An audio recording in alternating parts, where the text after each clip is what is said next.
नमस्कार दोस्तों, स्वागत है आप सभी का एक बार फिर से। तीन बड़े एग्जाम्स प्रीलिम्स के IBPS, RRB PO, RRB clerk और आईबीपीएस क्लर्क प्री का एग्जाम जो है वो फाइनली खत्म हो गया है। और जब ये तीनों एग्जाम्स अब आपके खत्म हो गए हैं तो अब सबसे इंपॉर्टेंट चीज कि अब आपके तीन बड़े मेंस के एग्जाम भी अलाइंड हैं, जिनकी डेट्स हमें बहुत अच्छे से क्लियर है। अगर आप सभी को ये मालूम है तो आप जानते हैं कि आरआरबी पीओ मेंस आपका 29 सितंबर को लगा हुआ है, आरआरबी क्लर्क मेंस आपका 6 अक्टूबर को लगा हुआ है और आईबीपीएस क्लर्क मेंस आपका 13 अक्टूबर को लगा हुआ है। जैसे ही आप आईबीपीएस क्लर्क मेंस का एग्जाम दे चुकेंगे, इसके 5 दिन बाद आपका आईबीपीएस पीओ का एग्जाम जो है वो स्टार्ट हो जाएगा। आईबीपीएस पीओ का एग्जाम 19 और 20 अक्टूबर को लगा हुआ है, इसका भी हमें बहुत अच्छे से आइडिया है, ध्यान रखिएगा। इसके बाद आप लोगों का जो मेंस का एग्जाम है आईबीपीएस पीओ का, ये आपका 30 नवंबर को यहां पे होने वाला है। अब जरा आप आज के हिसाब से डेट देखिए, लगभग 20 से 25 प्लस दिन का समय हमें आरआरबी पीओ में है, आरआरबी क्लर्क में लगभग 1 महीने का है और सेम ऐसी 1 महीने से थोड़ा ज्यादा आप कह सकते हैं कि आपको आईबीपीएस क्लर्क मेंस का एग्जाम जो है वो मिल जाएगा। जब हम आईबीपीएस पीओ प्री की बात करते हैं तो लगभग 1.5 महीने का समय हमारे पास आज से आसपास है कि हम इसकी तैयारी जो है वो आराम से 1.5 महीने में कर सकते हैं।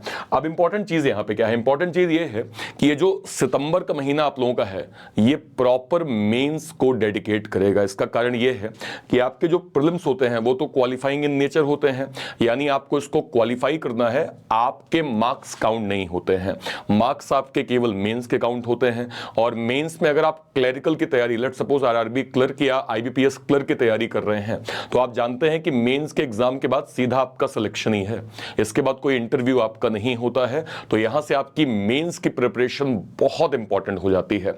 और मेंस के लिए अभी आपको क्या करना है, देखिए स्ट्रेटेजी पे काम करिए। अगले 1 से 1.5 महीने आपके लिए दोनों चीजें आसान होंगी। 3 मेंस है आपके पास, यानी सबसे पहली चीज डेली आपको करंट अफेयर कवर करना है, सबसे इंपॉर्टेंट चीज। इसके अलावा आपको मैथ्स और रीजनिंग, जिसके हाई लेवल पैटर्न हम लोग मेंस एग्जाम में देखते हैं, आप इसको टॉपिक वाइज कवर करिए, इसके सेक्शनल मॉक को दीजिए। और जब आपका सेक्शनल मॉक में टॉपिक कवर हो तो आप ओवरऑल मॉक देके कंप्लीट पैटर्न से जो है वो फैमिलियर होना स्टार्ट करें। एक एग्जाम आपका भी और है प्रीलिम्स का आईबीपीएस पीओ का, तो आपको डेली 1 से 2 घंटे, जो आप 1 घंटे एक मॉक को अगर डेडिकेट करना चाहते हैं तो आप उसको जरूर दीजिए। अगर आप कुछ क्लासेस आईबीपीएस पीओ की कर रहे हैं तो 2 से 3 घंटे का आप समय वहां दीजिए। लेकिन उसके बाद देखिए यहां पे शेड्यूल थोड़ा सा आपका बढ़ेगा।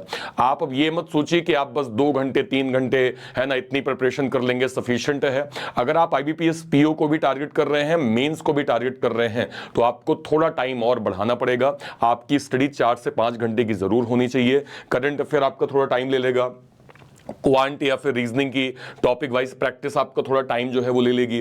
किसी दिन आपने कंप्लीट जो है वो मेंस का पेपर दे दिया, वो आपका लगभग 2.5-3 घंटे का समय लग जाएगा। तो आप इसको स्ट्रिक्ट शेड्यूल बना के चलिए। आपको यहां पे स्ट्रिक्ट शेड्यूल बनाना पड़ेगा, ये आपको कोई बताने नहीं आएगा। आप 10 बार वीडियो देखेंगे कोई फर्क नहीं पड़ता है, आप इसकी स्ट्रेटजी ये स्ट्रेटजी आप समझ लें।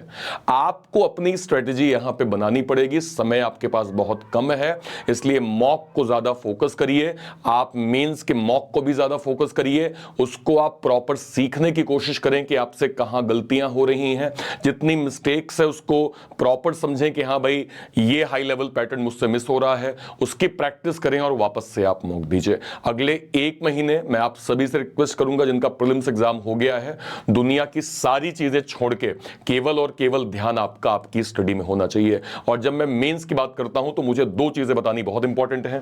पहला, ये ऑल इन वन पास, ये एक ऐसा पास है जिसमें आपको अनलिमिटेड प्री के मॉक, अनलिमिटेड मेंस के मॉक आपको मिल जाएंगे, चाहे वो आरआरबी पीओ मेंस हो, आरआरबी जो है वो क्लर्क मेंस हो, आईबीपीएस क्लर्क मेंस हो, आईबीपीएस पीओ प्री हो या आईबीपीएस पीओ मेंस हो। सारे मॉक आपको 1 साल के लिए केवल और केवल 249 रुपए मिल जाएंगे। तो आप इसको जरूर से जरूर अवेल कर लीजिए, ताकि मॉक की, क्योंकि मॉक बहुत इंपॉर्टेंट है, टाइम बाउंडेड मैनर में प्रैक्टिस करेंगे तभी आपका लेवल आपको समझ में आएगा कि हाँ यार धीरे धीरे मैं जो है वो इंप्रूव कर रहा हूं। हूं। एक इंपॉर्टेंट चीज और, सुष्मिता मैम ने स्पेशली आप लोगों के लिए जीए का कैप्सूल लॉन्च किया है और ये कैप्सूल एकदम फ्री है। जो बच्चे मेंस की तैयारी कर रहे हैं, क्योंकि जीए आपका एक गेम चेंजर होता है, आप सभी लोग जानते हैं, तो आप क्या करिएगा, हमारा पीडब्ल्यू का ऐप जो है वो डाउनलोड कर लीजिएगा।